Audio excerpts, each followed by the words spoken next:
நீங்கள் பார்த்துக் கொண்டிருப்பது உங்கள் விஜய். தேவர்கள் எல்லாருக்கும் இது ரொம்ப நல்ல நேரம்னு தெரிஞ்சிடுச்சு. அதனால எல்லா தேவர்களும் சேர்ந்து ஸ்ரீராமர் சீதாம்மாவுடைய கல்யாணம் நடக்க போதுன்ற சந்தோஷத்துல பூரிச்சு போனாங்க. அவங்க மேல மலர் தூவுனாங்க. மேல இருந்த தேவர்கள் எல்லாருமே ரொம்ப சந்தோஷத்தோட முழு மனசோட சீதா தேவியையும் ஸ்ரீராமரையும் மனசார ஆசீர்வாதம் பண்ணி சந்தோஷப்பட்டாங்க. ஆனா அப்போ சிவன் வந்து எல்லா தேவர்களுக்கும் ஒரு விஷயத்த சொன்னாரு. நீங்க எல்லாரும் ஒரு முக்கியமான விஷயத்த மறக்கறீங்க. கொஞ்சம் பொறுமையா இருங்க, எல்லாரும் தைரியமா இருங்க, கொஞ்ச நேரம் எல்லாரும் அமைதியா இருந்து யோசிங்க. இன்னைக்கு சீதா தேவிக்கும் ஸ்ரீராமருக்கும் கல்யாணம் நடக்க போகுது. அவங்க எப்பவுமே சந்தோஷமா இருக்கணும்னு நினைங்கன்னாரு. நான் இப்போ உனக்கு ஒரு வாக்கு கொடுக்கறேன். நான் உன்னை எப்பவுமே சந்தோஷமா வச்சுப்பேன். நானும் வாக்கு கொடுக்கறேன். நான் என்னோட கல்யாண வாழ்க்கையோட எல்லா கடமைகளையும் சந்தோஷமா செய்வேன். நாம எப்பவும் இதே மாதிரி ஒன்னா சேர்ந்திருக்கணும். ஒருத்தர் கைய ஒருத்தர் விடாம எப்பவும் சந்தோஷமா பிடிச்சுக்கிட்டே இருக்கணும். நான் உங்களுக்கு முழு சக்தியா இருப்பேன். நான் உங்களோட கைய இறுக்கி பிடிச்சுக்கிட்டே இருப்பேன். நீ வந்ததுனாலதான் என் வாழ்க்கையை முழுமை அடைஞ்சிருக்கு. நான் வாக்கு கொடுக்கறேன். நம்மளோட இந்த உறவு எப்பவுமே புனிதமா இருக்கும். இது ஒரு புனிதமான உறவு. நீயும் நானும் சேர்ந்ததுனால இப்ப ஒன்னா இருக்கோம். எந்த ஒரு சூழ்நிலையிலயும் நான் உங்களை சந்தோஷமா வச்சுக்க விரும்புறேன். எப்பவுமே நான் உங்களுக்கு துணையா இருப்பேன்.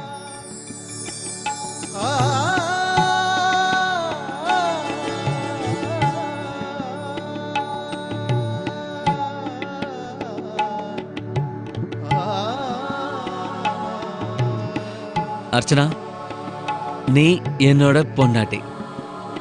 ஆனா இப்ப என்னோட நல்ல ஃப்ரெண்டாவும் ஆயிட்ட. கார்த்திக், நீங்க தான் என்னோட நம்பிக்கை. எத்தனை ஜென்மம் எடுத்தாலும் நான் உங்க மேல அன்பு செலுத்துவேன் கார்த்திக். உன் வாழ்க்கையில நீ எப்பவுமே அமைதியாவும் சந்தோஷமாவும் இருக்க மாதிரி நிச்சயமா நான் உன்னை பாத்துக்குவேன். நம்மளோட சூழ்நிலை எந்த மாதிரி இருந்தாலும் சரி, எவ்வளவு கஷ்டங்கள் வந்தாலும் சரி, சந்தோஷம் துக்கம் எல்லாத்துலயும் நான் உங்களுக்கு துணையா இருப்பேன். இப்போ நாம ஒன்னாயிட்டோம். 7 ஜென்மத்துக்கும் நாம இதே மாதிரி தான் இருப்போம். நான் என்னைக்கும் உன் புருஷன் தான், நீயும் என்னைக்கும் என் பொண்டாட்டி தான். நாம எப்பவும் இதே மாதிரி சேர்ந்து இருக்கணும். நாம இந்த உறவுல சேர்ந்து இன்னும் எத்தனை ஜென்மம் எடுத்தாலும் அன்பு செலுத்திக்கிட்டே இருக்கணும் கார்த்திக்.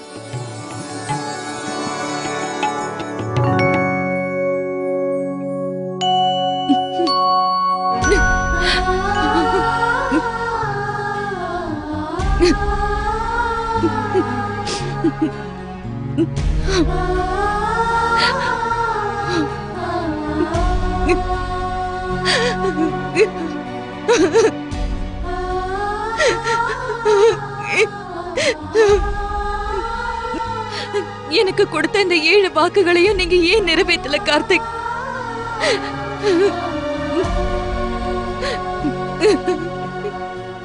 ஏன் நிறைவேற்றல? நான் என்னோட எல்லா வாக்கையும் நிறைவேற்றினேன்.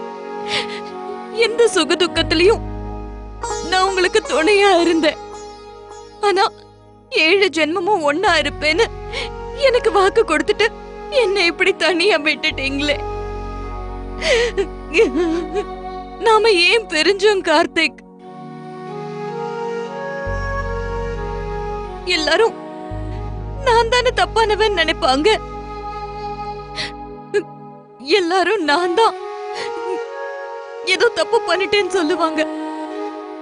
ஆனா நான் என்ன பண்ணேன் கார்த்திக்? நான் எல்லாரோட நம்பிக்கையையும் இழந்துட்டேன். இப்ப நான் எல்லாரோட அன்பையும் நம்பிக்கையையும் எப்படி திரும்ப வாங்குவேன்?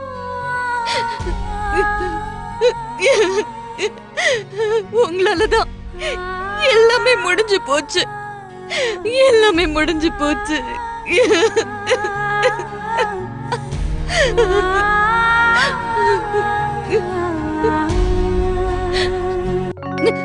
நான் நான் எல்லாருக்கும் என்ன பதில் சொல்லுவேன்? சொல்லுங்க கார்த்திக், சொல்லுங்களேன். ஆமா, இது எல்லாத்துக்கும் காரணம் நான் தான். நீ சொல்றது உண்மைதான். என்னாலதான் நீ கஷ்டப்படுற, என்னாலதான் எல்லார்கிட்டயும் கெட்ட பேர் வாங்கியிருக்க.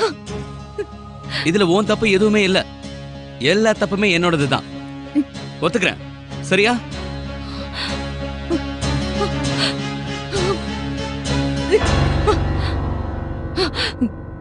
நீங்க ஏன் இப்ப கத்துறீங்க?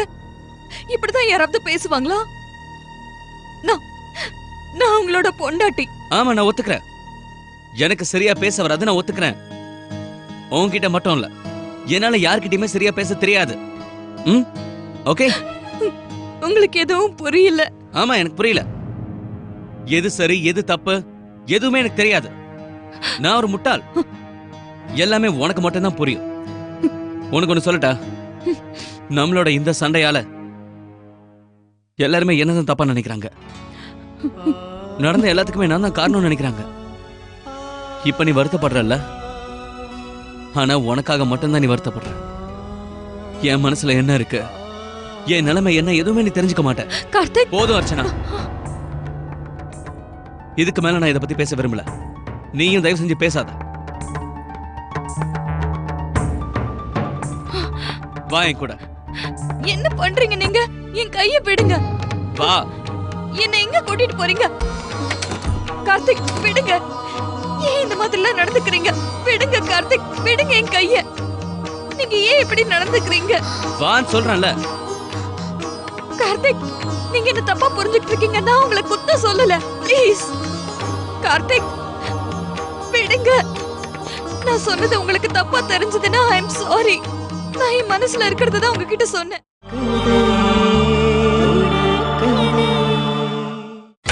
நீங்கள் பார்த்துக் கொண்டிருப்பது உங்கள் விஜய். நீங்க ஏன் இப்படி நடந்துக்கிறீங்க? வான்னு சொல்றேன்ல. கார்த்திக், நீங்க என்ன தப்பா புரிஞ்சுக்கிட்டு இருக்கீங்க. நான் உங்களை குத்த சொல்லல. ப்ளீஸ் கார்த்திக், விடுங்க. நான் சொன்னது உங்களுக்கு தப்பா தெரிஞ்சதுன்னா ஐ அம் சாரி. நான் என் மனசுல இருக்கிறத தான் உங்ககிட்ட சொன்னேன். வந்த விருந்தாளிங்க எல்லாம் போயிட்டாங்க.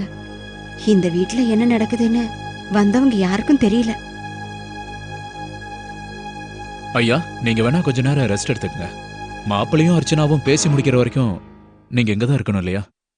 அம்மா, பெரியப்பா, பெரியம்மா, அம்மா, அங்க அண்ணா அண்ணியை இழுத்துட்டு வராரு. அண்ணா ரொம்ப கோவமா இருக்காரு. அண்ணி அழுத்துட்டு வராங்க.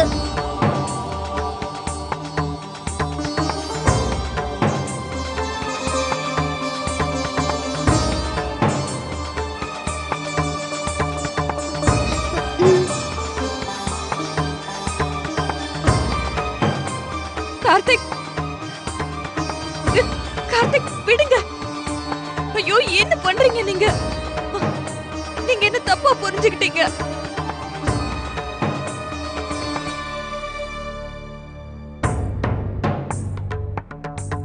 சூர்யா, சீக்கிரமா வாங்க. இங்க நிலைமை ரொம்ப மோசமா இருக்கு.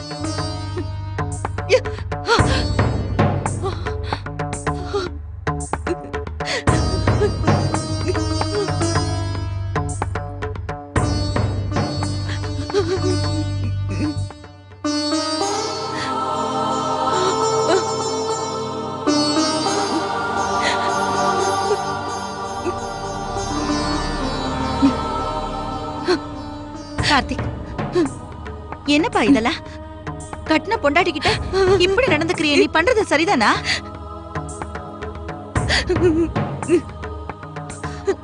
இங்க என்னதான் நடக்குது? ஆமா கார்த்திக், அப்படி என்னதான் உங்களுக்குள்ள பிரச்சனை? வீட்டுக்கு வந்த மருமகளை இப்படி கஷ்டப்படுத்துறது நியாயம் இல்ல.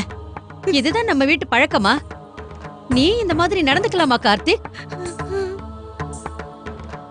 நீ இப்படியெல்லாம் நடந்து பண்ண நினைச்சு கூட பார்க்கல. அர்ச்சனா நம்ம வீட்டோட மருமகன்றத நீ மறந்துட்டியா? இன்னைக்கு நீ செஞ்ச காரியத்தினால எங்க எல்லாருக்குமே ரொம்ப வெக்கமா இருக்கு.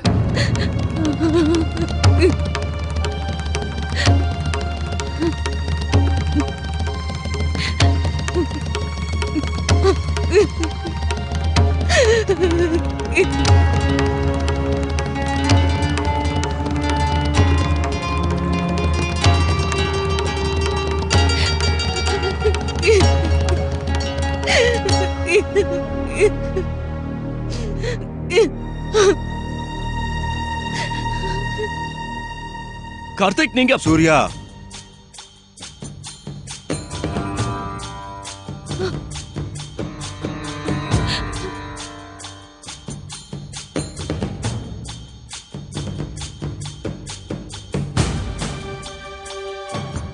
அப்பா நீங்க என்ன ஏன்பா தடுக்கிறீங்க? அவர் எதுவுமே சொல்ல மாட்டீங்களா? அவர் முதல்ல இருந்தே நம்ம அர்ச்சனாவை கஷ்டப்படுத்திக்கிட்டே இருக்காரு. அப்படி என்ன தப்பு செஞ்சுட்டான்னு அவளை இப்படி கஷ்டப்படுத்துறாரு? பாவம், அவ இன்னும் எவ்வளவுதான் அந்த வீட்டுல கஷ்டப்படுவா?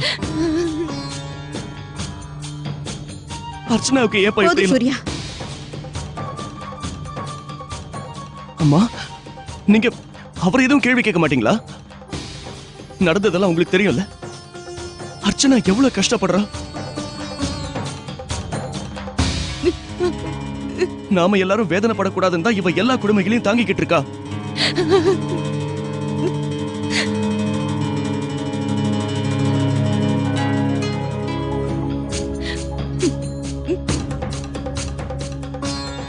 திட்டுறதா இருந்தா நேரா திட்டுங்க.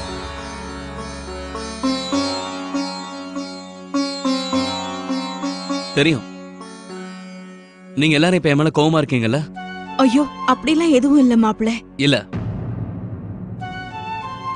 எனக்கு எல்லாம் தெரியும். நீங்க எல்லாருமே இப்ப என் மேல கோவமா இருக்கீங்க. அதனால இன்னைக்கு எல்லாரும் என்ன எவ்வளவு திட்டணும்னு நினைக்கிறீங்களோ அவ்வளவு திட்டுங்க.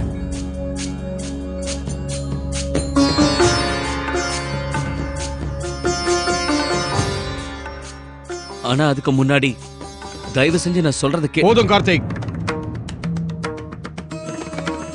நீ சொன்னதை நாங்க இதுவரைக்கும் கேட்டது போதும். இதுக்கு மேல நாங்க எதையும் கேட்க தயாராக இல்ல. எந்த விஷயமா இருந்தாலும் அதுக்கு ஒரு எல்லை இருக்குன்றத மறந்துடாத. உங்க 2 பேருக்கும் நடுவுல இருக்கிற மன வருத்தம், சண்டை, இது எல்லாமே சமாதானம் ஆயிடும் நாங்க எல்லாரும் நினைச்சோம். எல்லாரும் எவ்வளவு வருத்தப்பட்டோம் தெரியுமா? ஆனா நீ என்னடா சின்ன விஷயத்தை இன்னும் பெருசாக்கிக்கிட்டு இருக்க.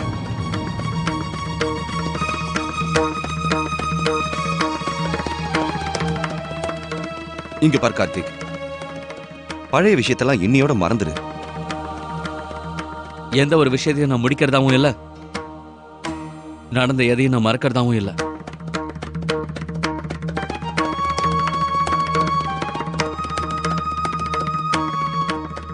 இனி எதையும் தொடர்றதாவும் இல்ல.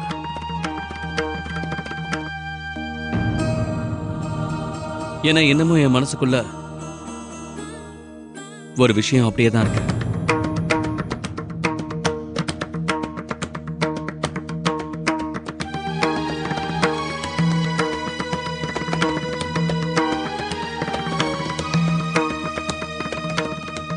நான் எப்ப எது சொல்லலாம்னு நினைச்சாலும் இந்த பிரச்சனை அதிகமாயிட்டே தான் இருக்கு. இந்த பிரச்சனையை தீர்க்கணும்னு தான் நான் நினைக்கிறேன். நான் நினைச்சிருந்தா இந்த பிரச்சனை எல்லாத்தையும் பத்தியும் அர்ச்சனா கிட்ட ரூம்லயே பேசியிருக்கலாம். ஆனா அவங்க எல்லாருக்கும் தெரியணும் தான் நான் அர்ச்சனாவை இங்கே கூட்டிட்டு வந்திருக்கேன்.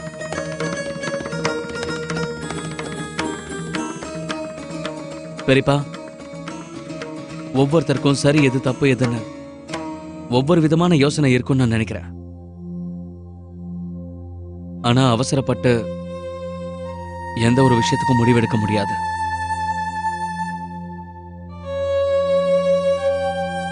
ஆனா இன்னைக்கு நான் ஒரு முடிவெடுக்க போறேன்.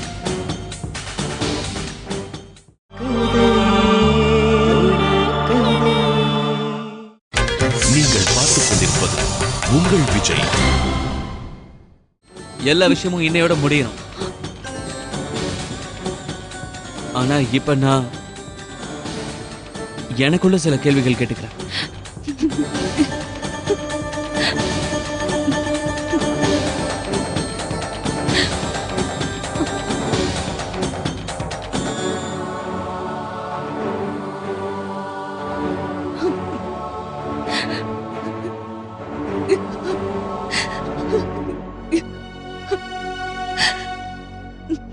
உங்க எல்லாரும் முன்னாடியும் இன்னைக்கு அர்ச்சனா கிட்ட நான் மனசார மன்னிப்பு கேட்கிறேன்.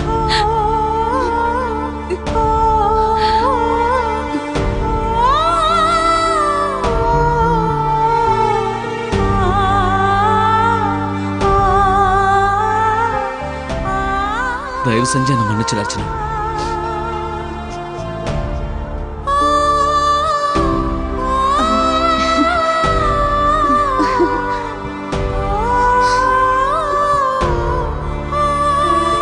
நான் இவ்வளவு செஞ்சதுக்கு அப்புறமும் நீ என்ன மன்னிக்கிறது கஷ்டம்னு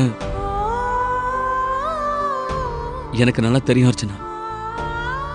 இருந்தாலும் என்ன மன்னிச்சிரு அர்ச்சனா. நான் உன்னை ரொம்ப கஷ்டப்படுத்திட்டேன்ல.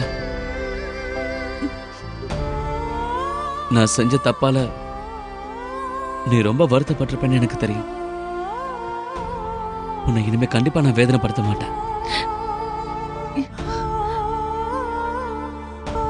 நடந்த எல்லா விஷயத்தையும் நினைச்சு நான் இப்ப உண்மையிலே ரொம்ப வருத்தப்படுறேன்.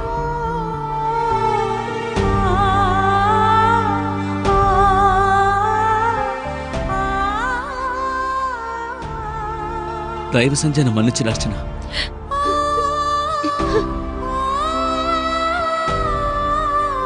ஒவ்வொரு முறையும் என்னோட ஈகோவால எல்லா விஷயத்தையுமே நான் பெருசு பண்ணிட்டு இருந்தேன்.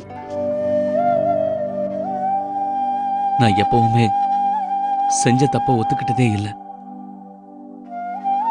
ஆனா இன்னைக்கு என் மனைவி முன்னாடி நான் செஞ்ச எல்லா தப்பையும் ஒத்துக்கணும்னு நினைக்கிறேன்.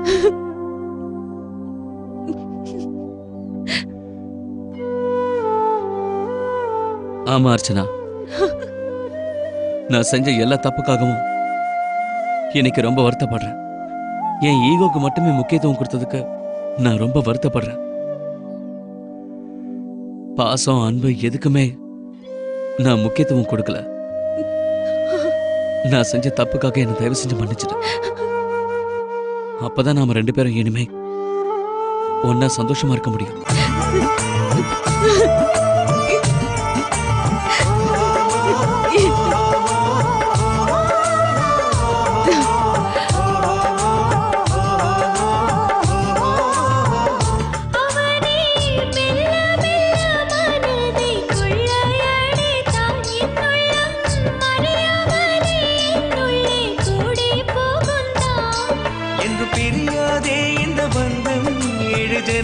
தொடரும் சொந்தம் ஒரு